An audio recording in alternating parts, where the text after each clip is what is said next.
Welcome to my vlog guys. तो सबसे पहले आज मैं शुरू करती हूँ अपने स्टडी के लिए टाइम टेबल बनाती हूँ कि मुझे क्या क्या पढ़ना है। Redemption of preference shares, then maths, then law, then time slot बना लेती हूँ कि कितने बजे क्या पढ़ना है।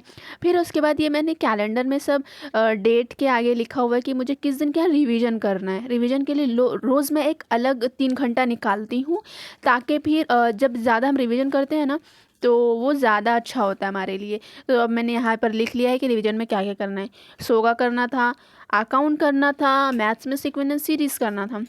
सो गाइज अब शुरू करते हैं। अकाउंट में आज मैंने किया है preference, redemption of preference shares. ये मैं पूरा एक जगह सब मैंने अपने पीडीएफ जो है इकट्ठा किए हुए हैं, ताकि मुझे इधर उधर करने में देखने में टाइम ना लगे। तो मेरे पास है हार्दिक सर का पीडीएफ। हार्दिक सर ने जो यूट्यूब पर पढ़ाया हुआ है वो पीडीएफ मेरे पास है।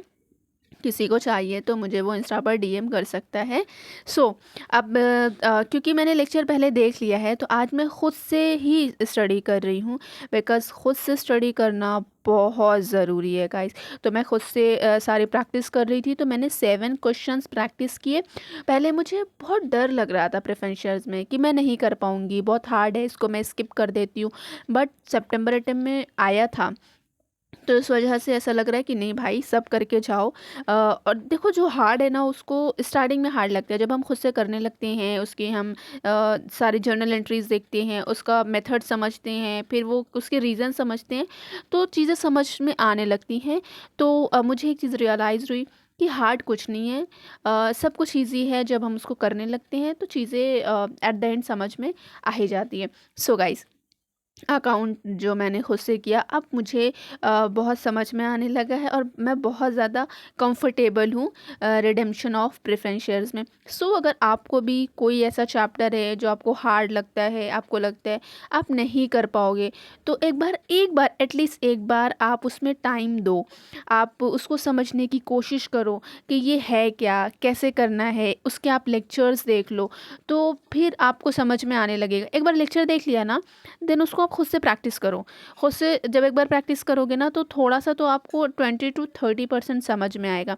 देन जब आप दूसरी बार प्रैक्टिस करोगे ना, आपको 50% तो समझ में आ ही जाएगा। और जब 50% समझ में आ जाएगा, तो फिर आप कंफर्टेबल उसके साथ हो ही जाओगे। देन उसके बाद अब मैं शुरू करती हूँ इकोनॉमिक्स। इकोनॉमिक्स में मुझे चैप्टर 2 का यूनिट 2 करना था। सो सबसे पहले मैंने हार्दिक सर का लेक्चर देखा है। क्योंकि मैं इकोनॉमिक्स और अकाउंट्स के लिए हार्दिक सर के जो भी लेक्चर्स है वाईटी पर, वन शॉट वही प्रेफर करती हूँ। बिकॉज़ सर का जो वन शॉट है वो इतना डिटेल में होता है कि आपको कुछ और देखने की ज़रूरत ही नहीं है। गाइज़, हमारे पास ना रिसोर्सेज बहुत ज़्यादा हैं।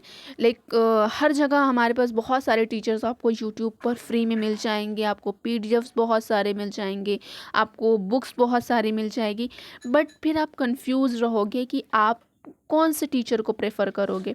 तो मेरे हिसाब से तो भाई एक टीचर पकड़ो जिसके साथ भी आप कंफर्टेबल हो, देन आप पढ़ाई करो। ओके, देन अब मैं शुरू कर रही हूँ मैथ्स। मैथ्स में मुझे करना था प्रोबेबिलिटी। प्रोबेबिलिटी के लिए मैंने कल लेक्चर देख लिया था, तो आज मैं कंटिन्यू कर रही हूँ उसके पीवाईक्यूज़। बिकॉज़ जितना ज़्यादा हम पीवाईक्यूज़ करेंगे, उतना ज़्यादा हमको समझ में आएगा। तो मैं पीवाईक्यूज़ ही अभी कर रही हूँ, मतलब लेक्चर देख रही हूँ, पीवाईक्यूज़ कर रही हूँ। अभी मैं मॉड्यूल नहीं देख रही हूँ। मॉड्यूल मैंने सोचा हुआ है बाद में देखूँगी। बिकॉज़ जब पीवाईक्यूज़ मैं कर रही हूँ ना, तो मुझे बहुत ज़्यादा क्लैरिटी हो रही है, और ये मुझे एग्ज़ाम पैटर्न समझ में आ रहा है कि एग्ज़ाम में किस टाइप के क्वेश्चंस आएंगे, किस टाइप के क्वेश्चंस आते हैं। तो फिर वो मेरा एक माइंडसेट उस तरह से बन रहा है, तो जिसकी वजह से मैथ्स में मुझे क्लैरिटी आ रही है। सो गाइस, ये है मैथ्स की। और मैथ्स में कैसा है ना कि आपको प्रैक्टिस की बहुत ज़्यादा ज़रूरत है। आप जितना ज़्यादा प्रैक्टिस करोगे ना, उतना ही ज़्यादा आप कंफर्टेबल होगे। अगर आप पीवाईक्यूज़ कर रहे हो, आप एमटीपीज़ कर रहे हो, आप आरटीपीज़ कर रहे हो, whatever you are doing, आप जो है ना अपना 100% दो। आप जब अपना 100% किसी भी चीज़ में देते हो, तो उसका आउटकम हमेशा हमेशा 100 नहीं होगा, बट 80 to 90 तो होगा ही। सो गाइस, प्रैक्टिस करना बहुत ज़्यादा ज़रूरी है।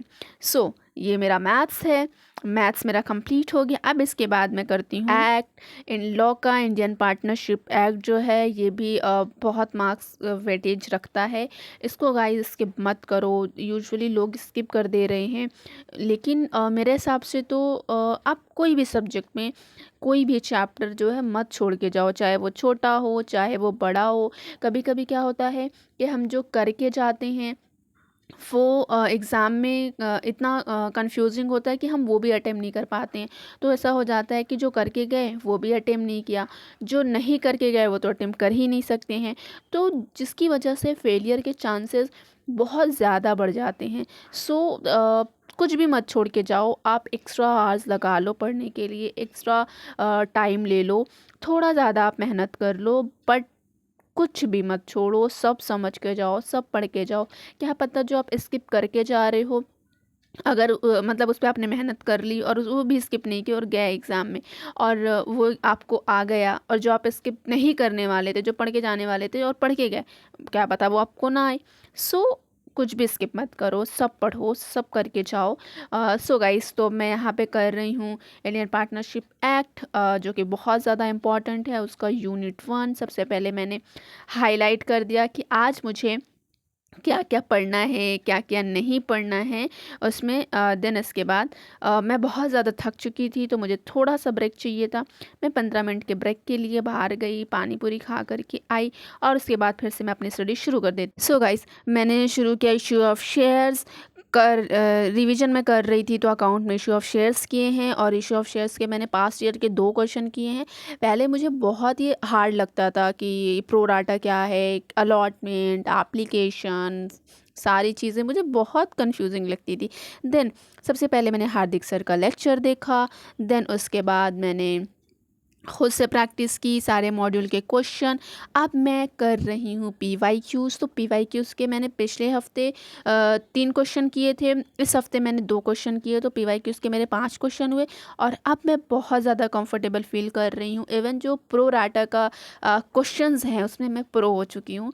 तो अब अगर आता है 15 मार्क्स का क्वेश्चन, तो इंशाल्लाह 15 मार्क्स मेरे होंगे।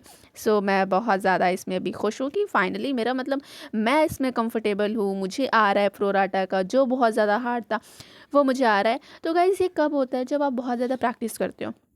अब जितना ज़्यादा प्रैक्टिस करते जाओगे आप उतने ही ज़्यादा किसी भी सब्जेक्ट में कंफर्टेबल होते जाओगे। तो practice makes a man perfect, and it is very true.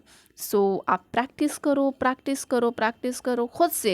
ये नहीं सिर्फ लेक्चर देख लिया, मॉड्यूल के आंसर्स देख, नहीं, खुद से बगैर आंसर देखे, और बाद में उसका आंसर देखो जो मैच नहीं हो रहा है, फिर समझो कि आपने कहाँ गलती की है।